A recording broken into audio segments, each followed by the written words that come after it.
Welcome to Cyber Bytes, your weekly dose in the latest in cybersecurity news.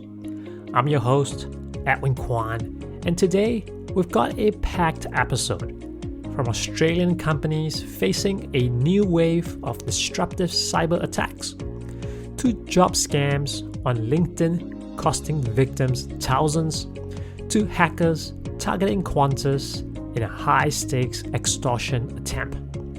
We'll also touch on the darker side of data breaches and a silver lining for small businesses with Docker's new hardened image catalog. So let's buckle up and let's dive right in. Let's start with the changing cyber threat landscape in Australia. Over the last 2 years, we've seen attacks go beyond stealing data. They're now targeting the very operations of businesses. Think steelmakers brought to a halt, breweries unable to produce beer, manufacturing plants freezing mid-production. These aren't quite breaches, they're gut punches that can cripple infrastructure overnight. Experts warn that we're not just dealing with cyber criminals here.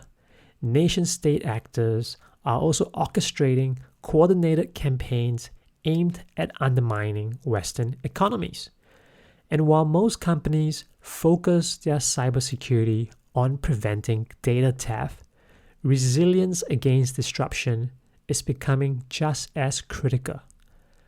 A lot of these attacks slip in through the supply chain, exploiting vulnerabilities in third-party vendors that these companies rely on. The advice from security leaders: rethink your strategies, audit your suppliers, and interestingly, start leveraging artificial intelligence defensively. AI can help spot anomalous patterns in network traffic faster than humans ever could, potentially catching disruptive attacks before the damage is done. For Australian companies, this isn't just about survival. It's about protecting the broader society. Up next, job hunting is hard enough without being conned in the process. But scammers posing as recruiters on LinkedIn are making the search even more dangerous. Take the story of Amisha Datta. Top in her class just 2 years ago, she applied for a transcription job in Oklahoma. Everything looked legit. A formal hiring process, contracts reviewed by the family, even identity verification steps. Yet, scammers use AI-generated materials and sophisticated social engineering to make their rules convincing, eventually defrauding her of $4,300. This isn't an isolated incident. Brendan Smith lost $15,000 in a similar scam.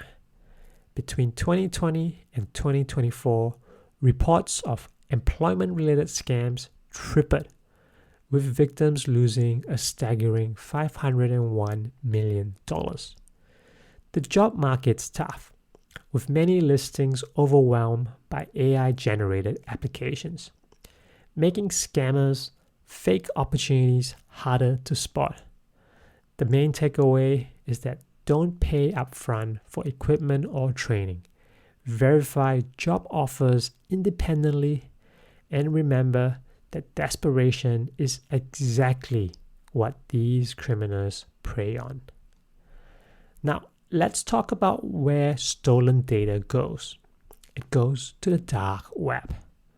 A recent episode of The Indicator from Planet Money dives into a grim reality. 15 billion records have been breached globally, according to Troy Hunt's service, and that number may actually be much higher.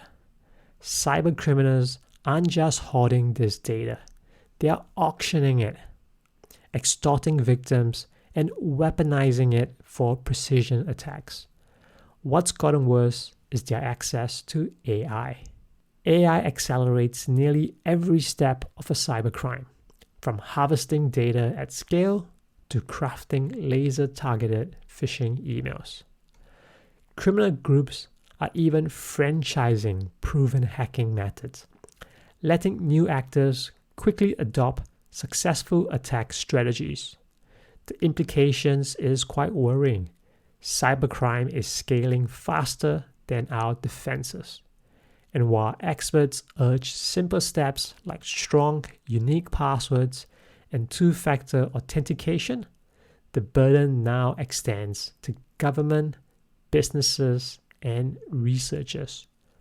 Without coordinated action, the gap between cyber offense and defense will keep widening. And now for some good news. Docker has announced that its hardened images catalog, which are once reserved for enterprise customers, is now available to everyone, including startups and small to medium businesses. What's the big deal about this? These images are special builds of common software containers, verified to be free of known vulnerabilities and kept patched with upstream updates. They can reduce attack surfaces by up to 95% and come with vulnerability prioritization tools through VAX, meaning developers can focus on the most critical threats first. Independent auditors have validated these images, and they are designed to be rootless, signed, and secured against high-severity breakouts. The catalog spans AI tools, databases, programming languages, and infrastructure services, compatible with both Alpine and Debian. And for small businesses, this could be a huge game changer because it's security that's affordable, accessible, and easy to integrate. Finally, let's talk about Australia's flagship airline, Qantas, because it has landed in the crosshairs of the Scattered Lapis hunters, a notorious hacker group claiming to have stolen massive amounts of customer data from Qantas and 38 other major companies tied to Salesforce. The hackers are demanding ransomware payments to keep the stolen data from being published. Now, Qantas isn't taking this lightly. They've secured an injunction through the New South Wales Supreme Court to block access to the data. They've boosted internal security and launched a 24/7 customer support with identity protection advice. That group has given all companies until Friday to negotiate, even dangling an offer that if Salesforce pays up, they'll leave the others alone. Salesforce, however, insists that there's no evidence their platform was compromised, and they're actively supporting affected customers. With high-profile victims like Toyota, Disney, IKEA, and HBO Max also in the hit list, the coming days will determine whether this is another headline extortion attempt or the start of a damaging data leak that will be affecting millions. And that's it for this week's Cyber Bites. We've seen the stakes of cybercrime continue to arise, from crippling operational attacks to personal scams and corporate extortion. But we've also seen steps towards better security, like Docker's hardened images opening up to small businesses. Stay informed, stay cautious, and protect your digital footprint. This is Edwin Kwan, and I'll see you next time.